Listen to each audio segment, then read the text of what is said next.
A closed Kikoff support ticket only shows that the support conversation has been marked complete, not necessarily that your issue has been resolved.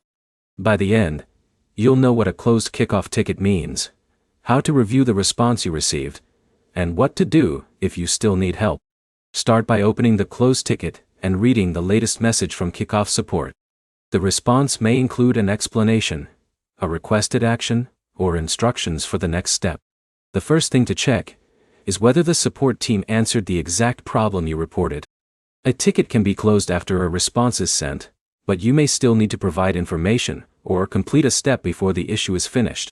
If the issue is still unresolved, contact Kikoff, support again, and reference the previous conversation. Include the original ticket details, explain what is still happening, and describe what outcome you need. A clear follow-up message helps avoid repeating the entire conversation. Instead of writing only, "My issue is not fixed," explain the situation in a few sentences. For example, describe what happened when you noticed the problem, what response you received, and what part still needs attention. If your issue involves account access, explain the exact point where you are unable to continue. If it involves a payment, charge, or account detail, include the relevant information that support can use to review the situation. The next step is checking whether Kikoff provided instructions that you have not completed yet. Some support conversations end after guidance is provided, and the customer may still need to follow those instructions. Keep your follow-up focused on one issue.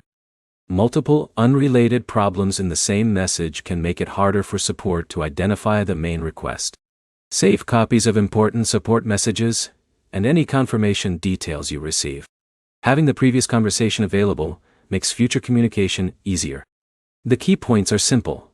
A closed Kikoff support ticket does not automatically mean the issue is fixed.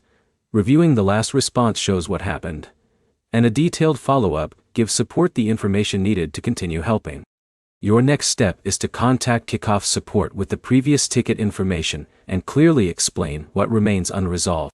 If this guide helped you understand how to handle a closed support ticket, like the video and subscribe for more practical troubleshooting guides.